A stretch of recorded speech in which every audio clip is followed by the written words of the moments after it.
Lights, camera, action. In a studio where local filmmakers talk to other filmmakers about the inside world of film. Cut. That's not the script.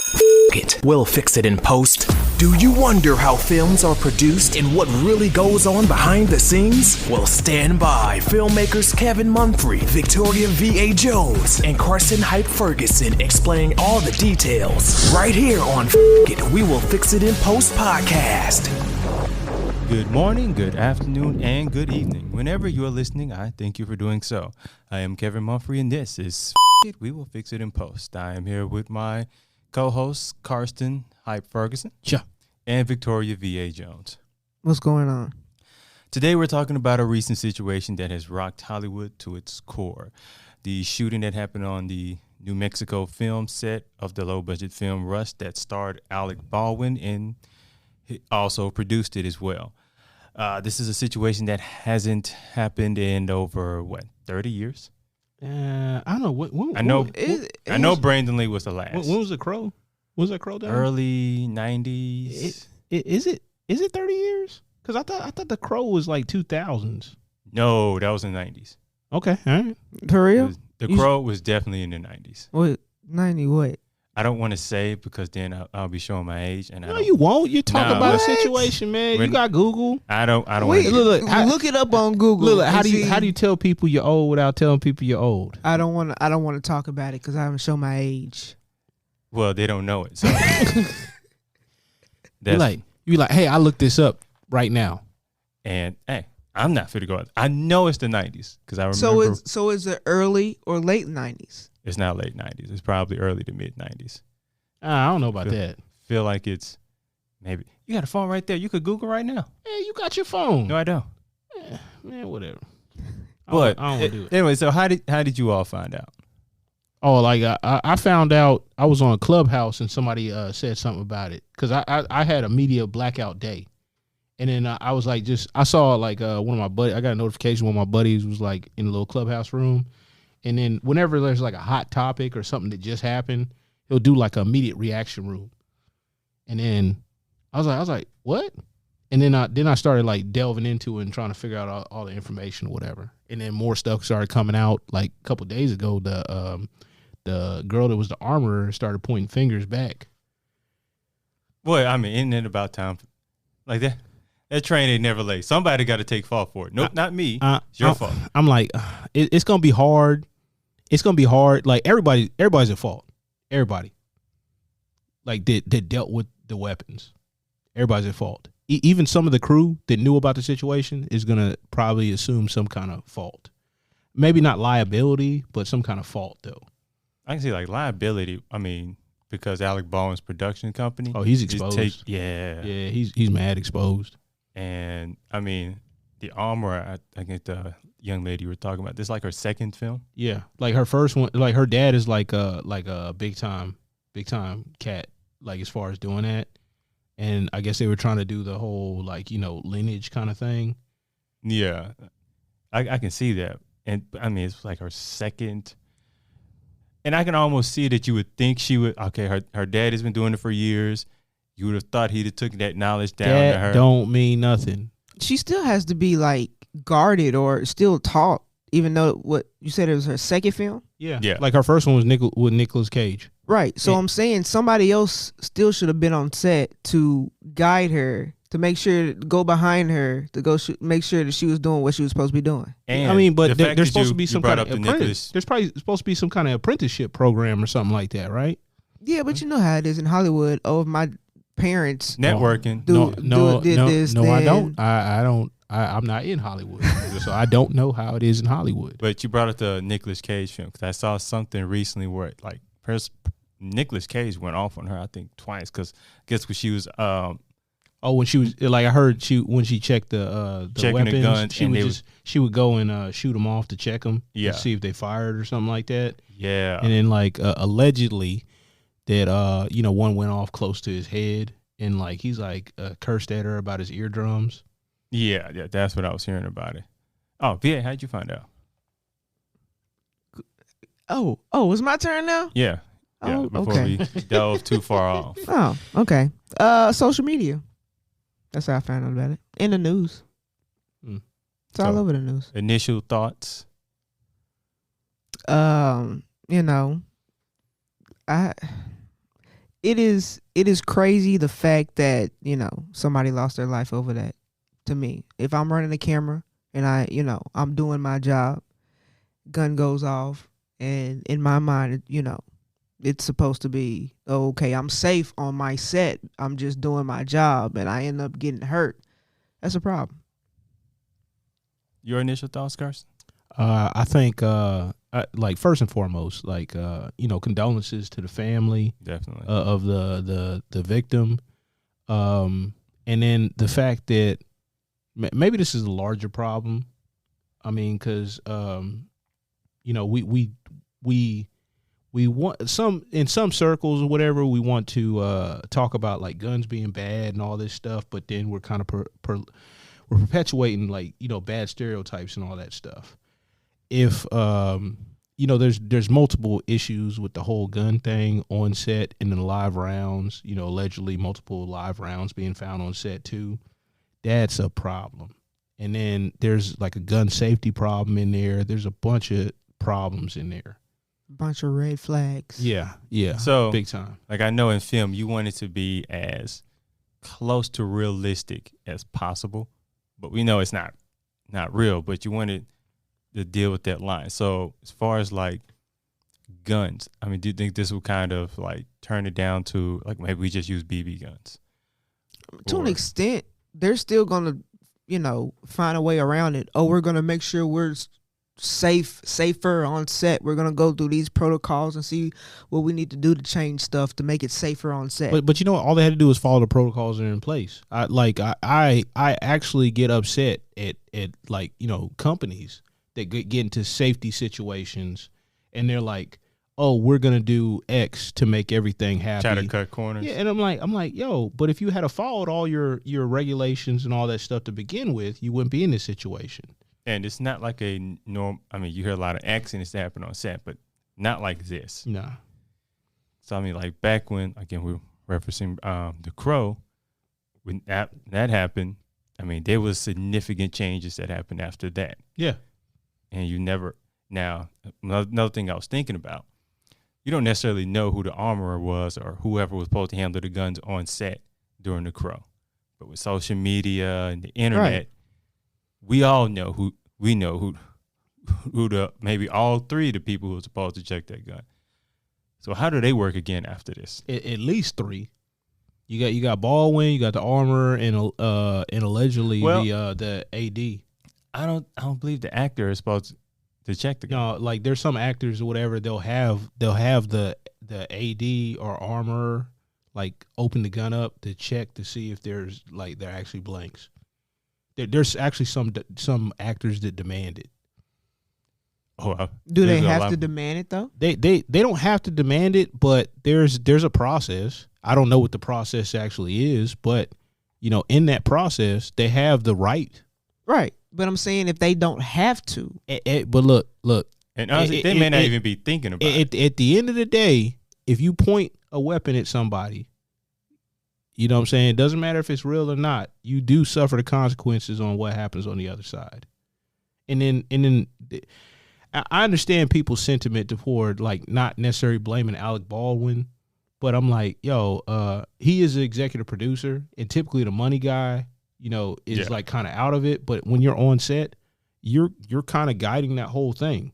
You're like more liable than possibly a regular producer because you're an actor in it too. Now, as an actor, I don't necessarily count him necessarily liable, but still, No, I just said possibly. He just still has to live with that. Oh yeah. Like so one of the number one gun safety rules is treat every weapon like it's loaded. I know people that like they trip on their kids if their kids point Nerf guns at people. Yeah, That's actually a good way to be. You know, like I never really like, you know, thought about it like, you know, super stressfully. But they're like, yeah, you ain't shooting at other kids with this Nerf gun. You can shoot at the wall. That's it. Yeah, and I believe that teaches you kind of Yeah. So like you respect anything that, you know, resembles a gun. Right. But everybody doesn't do that though. Yeah. So oh, no. because water guns, whatever. No, I got you. Cause man, I shot fireworks at other kids. Right. Yeah, I have to. I still do it. I'm grown. No, I don't do it no more. No, really. not on purpose anyway. No, I don't do that no more. But Burning money. yeah, literally. But like, how do you work after? I mean, like I said, your I mean, even the young lady, she was on a podcast talking about this project Rust, and she was talking about how nervous she was, and that has gone out. Yeah. To media, like, how do you work after that? I don't know if you can like. She doesn't Take a year off. No, maybe she doesn't work anymore. You know, they get all in this industry. Probably not. I don't know. I don't think so. I think of like 10, 15 years later. As an armorer, I mean, who's going to insure you? I mean, yeah, that's a good question. That's not as a head one though. You see that? No, like not any armorer. Like I'm not hiring you. You got a safety con. Like I mean, I'm sorry. That's just no. I'm just saying, like, you know, looking at not based on her. I'm saying if it happened to anybody. I'm saying based on your track record, like, you know, you've had, you know, issues, alleged incident. Like, I want to make sure I say that you've had alleged incidents before, and then we know you had this incident now that resulted in somebody's death. And it's like, you know what I'm gonna do? I'm going to make sure I remove that variable outside of my film set. I'm not even gonna introduce that. I'm not gonna take a chance. And then you gotta think, how many times does this actually happen in film? Very few. Not a lot. Or very few that we know about. I'll just say it like that. Like, notably, I've heard, which media outlets has been talking about 3 to maybe 4. So it hasn't even happened 5 times. So I'm thinking, as far as, like I said, insurance, that's a huge red flag. Yeah, I'm not doing that.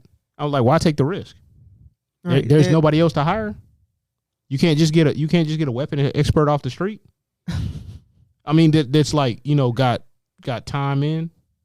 I mean, yeah, because you can train somebody on the film side. Yeah, easy. but I'm saying I'm pretty sure she might get a job later on down the line. I mean, it might not be a big job or anything that's. I mean, this one wasn't a big. This is a low budget film. Yeah, but it was still Alec Baldwin. It was still like a major film, though. I'm sorry. Like, as far as names, Alec Baldwin's name's going to be first when talked about this film. Right. Her name is second. Yeah. Yeah. Like, because that's the first thing you think. Well, who dealt with the guns? First, her name is the first. Her name is always the one that pops up. And the internet ain't going anywhere. I mean, to the point where you have to actually look to find, you know, again, rest in peace, Helena Hutchins. Yeah, like, you know, again, rest in peace to Helena and the family. But like, when you were like, because you work with like music videos, Victoria, and you know, a lot of rap videos, they like to point their little guns out in front of them. Yeah, I've done several videos. I wasn't uneasy. That's because I've been around guns before. Oh, you ain't pointing no gun at me. We can set the camera right there, hit record, and you can do your little bang bang stuff. But you ain't. See, that would be my thing. Hell no. I'll be pressing record. Hey, y'all ready? All right, get it.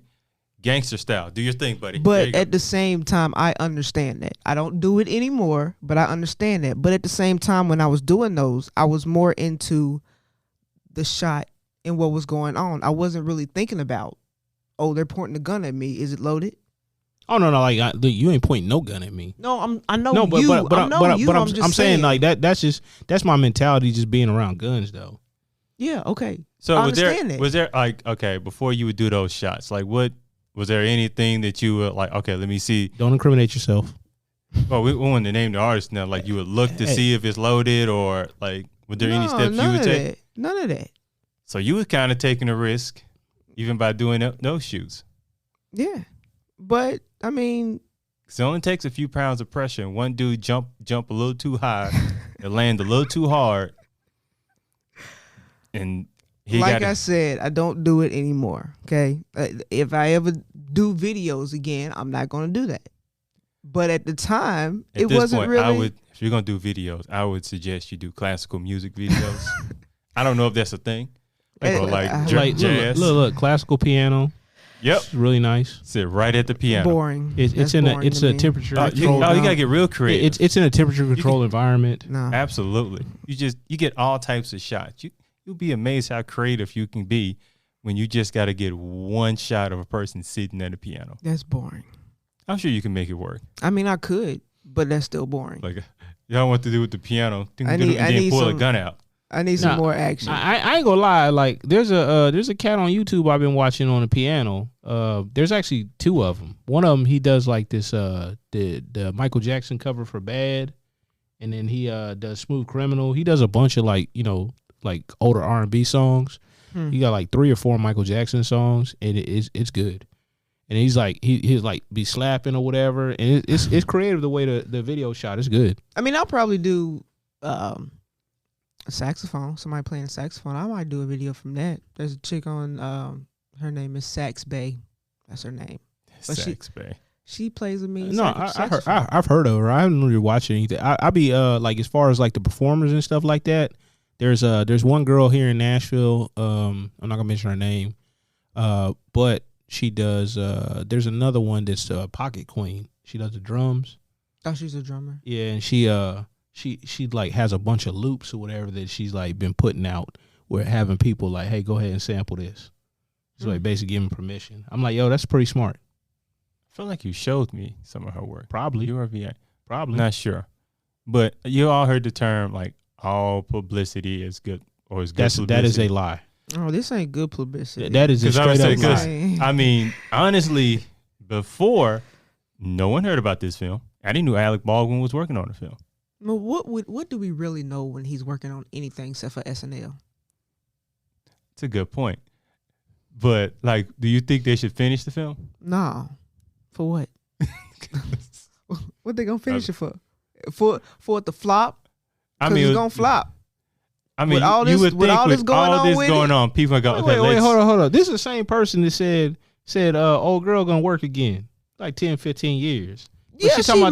The but I'm film's gonna saying flop. the film has too much bad press on it, anyways. I mean, The Crow did well. Not showing your age, but did they come out? Now I'm gonna show it. I'll put his ID on the screen. And that's why you don't have it. Hey, I can't wait for your Hallmark movie to come out though. I'm gonna be promote. Keep it moving. We I'm ain't even talking about that. Keep it moving. I'm gonna be the #1 fan for you. No, I'm you gonna won't. be like, We ain't talking. Ain't nothing Hallmark about the Look, situation. I'm gonna get some still images. That might be a promo for a Christmas card. Absolutely not. Absolutely not. That's why I haven't talked about it. We're gonna have like Kevin's like still image in a snow globe. oh, I'm tagging him and everything. Put it in the snow Do you hear globe. me? Man, y'all gonna get blocked and it's gonna be sad. We're gonna be ringling. I don't want to have to block y'all, but I will. Had that Mariah Carey song in the background. No, you're not. Oh, No, you're man. not. Be like, yo, we want to hit his page. I don't know. They can't because they're blocked. Man. But I was like, that was the first thing I thought when I saw this. Well, once I was clear with the situation, because when I first saw it, I think I saw like on a news ticker, I thought there was a shooting on the set, like some sort of mass shooting. But once I realized it was a, Somebody got to be real upset with whoever on set. I just mean, come in there and start shooting at 'em. we live in a tense time. It's not above approach to believe something like that would happen. Yeah, man, like isolated town.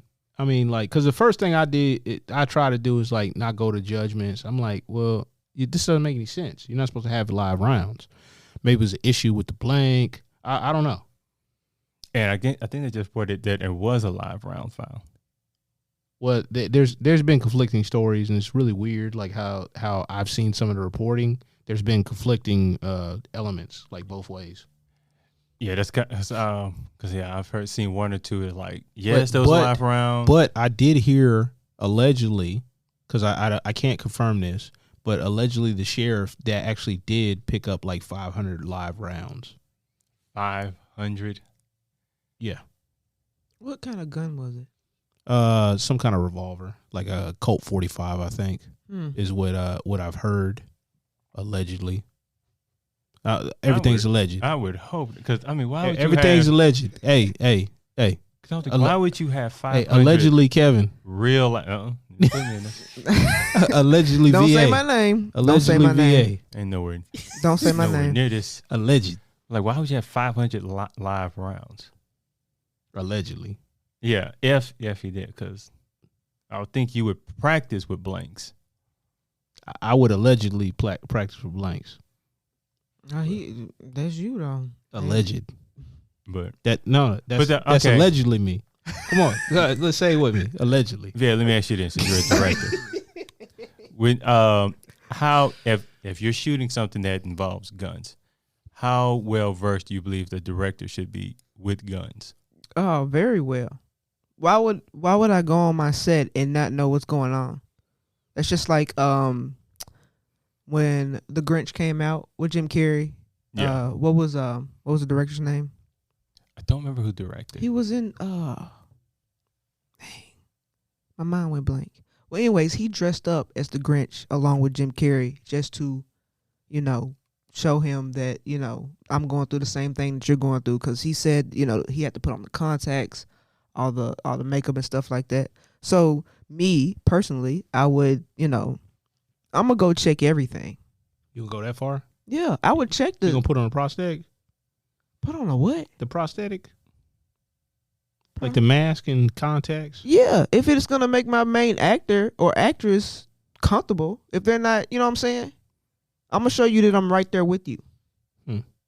That's just me. That's nice. Because I was listening, and I bring this up because I was listening to an interview with Ava DuVernay, and she doesn't like guns on set. She's only had them on one set, and that was Selma. But she said somebody on the set gave her one of the prop guns, and she was like, I don't know what I'm looking at. So if I don't know what I'm looking at, why am I have it on? No, why have it on the set if I don't understand what? Does that I would ask, like, where does that come from though? Is that like, a place where you don't want to deal with it at all? No, I think it's just like somebody gave, I don't even think she thought about it until it was handed to her. To let's make sure, just making sure, wanted to show her okay, the blank is all blanks and everything. But she's like, I don't know what I'm looking at. So, I mean, maybe that shows like kind of a culture of not respecting the guns too. And I'm not saying on Ava's part. I'm saying like on that particular set, because we do know that the crew did walk off the set. Right. I believe it was mostly all the union people. They walked off the set because of unsafe conditions. Yeah. Now, I don't everything else. I don't know if that crew came back or. Well, it was a mixture. It was a mixture. It was a mixed set. So you had union and non-union. Which that could also be volatile because once you kind of have a set kind of got continuality, and kind of get a sense of what's going on. Now you got to reteach new people. So that can kind of hold you back. Well, I don't think they replaced them. I think it was just there were people that were there already. Just on hold for just in case. Maybe, or just part of the set. I don't know. I've heard that. I don't know how much that will play in effect because I don't know if those were crew people that involved with the gun. Nah, probably not. But that, honestly, that's probably why you have to have armor anyway, right? Because you're dealing with SAG actors and union people, and they're really specific about what they need.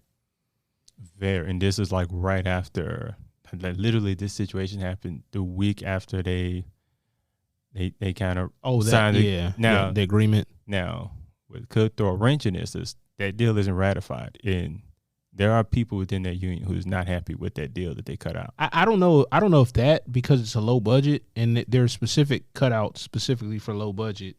Yes, there is. Yes, sir. No budget, so it's kind of under the radar anyway. And a lot of actors, but the situation isn't under the radar. Oh, so, yeah. But how could you not use this? There's a lot of stuff that didn't happen, so they didn't follow the rules anyway. All right, they cut a lot of corners, so it wasn't. There's no way they could have followed all the rules. Right, I know. Yeah. And then with it being low budget, you trying to get it done as probably quickly as you can, quick and cheap, save money. Yeah. That's what they were trying to do. Quick and cheap, like fast food, but it's not quick and it's not cheap. I'm sorry, I just wanted to add that. Yeah, fast food ain't cheap.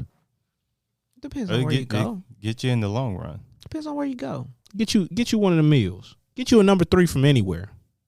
Okay, I'm gonna do it. It ain't gonna be cheap. It ain't gonna be cheap and it ain't gonna be fast. It's gonna be under $10. Huh? That don't mean it's cheap. Nah, that's It's cheap for me. I mean, hey, you get what you pay for too. When you be hungry in 3 hours, hey, come holler at me. I I think we definitely have will. different ideas of what considered cheap is. Under but- $10 is cheap.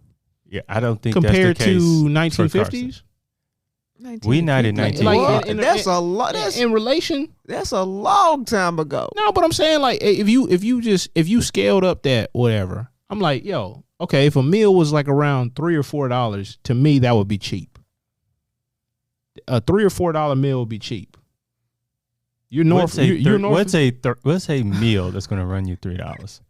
That'd be cheap. A cheap meal.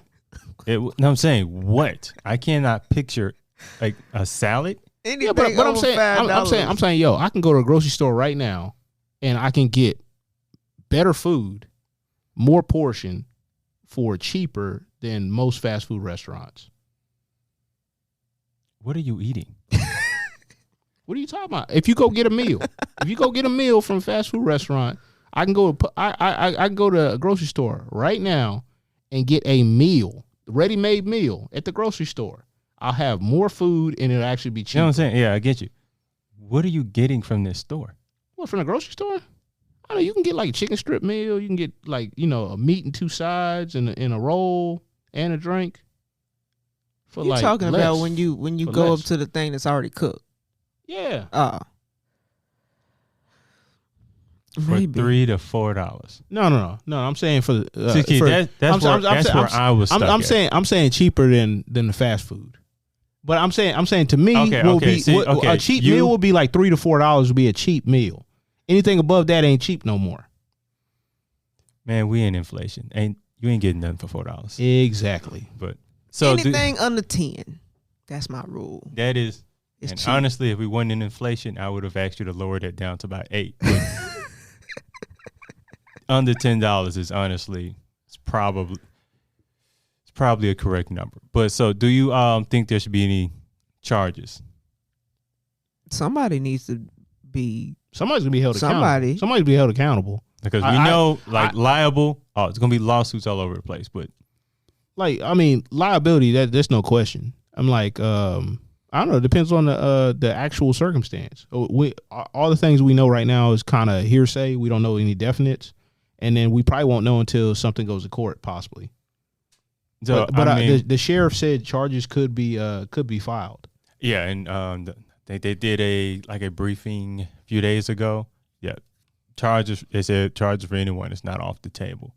But in what situation could you see it to where, like the armorer is facing charges? Because I don't think she'll get like murder or anything. Or No, it'd be like a negligent homicide. Negligent. Like if somebody was like driving DUI or something like that and killed somebody, it might be something like that, or criminal negligence, or I don't know, something possibly could be like now be it's just for Alec Baldwin having the production company. Do you think he could face negligent charges? I mean, Yeah. he's open. He's open because, like, he's one of the money people. If he saw the unsafe condition or took part in the unsafe condition, and ultimately his hand was on the gun at the time that the incident happened. Like I feel like as a company, and I think this is the least likely as far as like criminal. I think Alec Baldwin's probably least likely because I mean, How would he be least likely? I don't though? know, No, like, and I'm only saying this from because a- ultimately the gun was in his hand. So, like, if it's not in his hand that day, we're not having this conversation. yeah, but I can also, because you take this to court and go, why would he legally, like, he could is there precedents where actors normally checking the gun, and it's not a normal. I mean, but if there are any cases where actors do check the gun, but if I'm a lawyer, I mean, I would probably use that as like that's probably an actor who's used to being around guns. okay, here's the thing too. Here's another thing that I've heard. I don't know if it's true or not, but they said there's been several misfires on that set, and that was one of the reasons why people were upset. That's one of the reasons why people were upset and walked off. Now, would that be more so towards the armorer? No, but than it would be if you're the actor and you know this happened or whatever, now you got a powder keg of woulda, shoulda, couldas, and like you knew this was happening and you did nothing about it. and you're the money guy. You can pull the purse strings. Now, as a producer, I'm right there with you. Right. I still don't think that but like as an actor, but you're also the actor, and you had your hand on it. You can affect anything that goes on that set, and there's no way of saying that he can't. Oh, he don't have the power. He was just hired. Nope. Because but I can also argue like that armor, having those armors, and I guess the second AD, that he had every reason to trust those people, that even with them misfiring, that they're getting it right by the time he's got the gun in his hand. That's very generous. But some people, I understand that. If you have those other people who are supposed to be doing their job, then yeah, because I'm thinking if 3 people have checked this gun, and I believe it's 3 people, at least that's what I've heard. But 2 to 3 people, if multiple people have checked this gun, I'm feeling now. I don't think this will be the case anymore. Here's another issue too. Okay, so one of the things that I allegedly heard that I heard that allegedly happened. Actually, that's better spoken.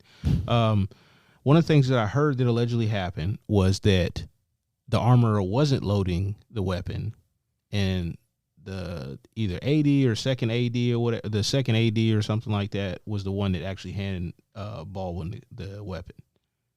Well, then you need to look at that person too. And I'm like, well, what's the protocol? What's the protocol? And if the protocol wasn't followed, does the actor know that the protocol wasn't followed? And that's the thing. You would have to prove that. Well, I don't know. It'd probably be easier to prove that. Because especially if you had negligence before on set, allegedly. Yeah. I think that would be more, to me, that sounds like that's more so toward, as far as criminally, would be towards maybe that AD, especially the armor. Because, as an actor, this probably shouldn't be the case. Here's another thing too. Who hired a director? And if Baldwin had anything to do with any of the choosing of the director or anything like that, that's another kind of big point too. As the producer, that's probably 2 or 3 ways they could. Yeah, but I'm saying, I'm like, criminally too, you got to look at it like that. And I'm not saying that they would just charge him straight out with murder. Like more, I don't think anybody. That's extremely unlikely, and nobody. But negligent homicide would probably be more probable. All right, somebody's gonna get charged. Like somebody's gonna get charged with it. But and I've heard like a lot of people online like making an argument about like who's more at blame. I was like, blame is to go around, and I'm like, ultimately, let's take this off a movie set and let's put this at a firing range. If an accidental discharge happened in a firing range, the person that pointed the weapon in an unsafe direction would be ultimately the one that would suffer the consequences. It wouldn't matter that somebody handed them and said, "Oh, it's good," or whatever. Ultimately, you're responsible for the projectile that comes out that weapon. And if you practice safe, weapons handling, again, we don't have this conversation. Because it's almost so is that different than it is on a movie set, though, right? Because the actor does not have to check. Yeah, but he's got 30 years of experience though. And I'm like, and he's probably had 30 years of not having to check a gun. So that points to another bigger problem. And then that's what the prosecution, if it goes to that, would argue, hey, so you've routinely not done the right thing, and they could probably get 9 or 10 other actors go, yeah, I think that shows more of an industry issue, and that may. But it's the same thing if I go to a store or whatever, slip and fall, and somebody's like, oh, that happens all the time, they mop the floor and don't put up a sign, or whatever. There's slip, yeah. Now there's that. Because, eventually, once or twice, we're going to put the floor wet sign. And if they don't, then yes, that's on them. Now, if this was a continuance of something. And we all know, stores, businesses, or whatever, where bad things happen, and it just happens to continue to slide until it doesn't. And right. This is probably the point where it doesn't slide anymore. Because I to a degree, because I feel like certain actors would probably want, because it would be hard now. You have this situation on the brain and you're on the set and I'm like, hey, VA, I think we're all good now. Here, you go ahead. We're going to get ready to shoot. You're going to look at that gun a little differently. So our, like right now, where we are, what we're talking about, where a lot of people are talking about, where even before any changes happen, we are right here at the precipice. The same thing that people did right after the Brandon Lee incident. And after a certain amount of time, people forgot. But if we practice proper gun safety, we don't have this conversation. You're right. But, you know, going back to the same thing, if they don't have to check it, they're not going to check it. If they don't have to. I get you. Humans do what's easy. Typically. We get lazy over time, whatever, but hey, always got to remain vigilant. I think that's a good way to end it. I am once again Kevin Mumphrey with Victoria V.A. Jones. Good afternoon. And Karsten Hyde Ferguson. Yep. This is We Will Fix It in Post, and that is a wrap.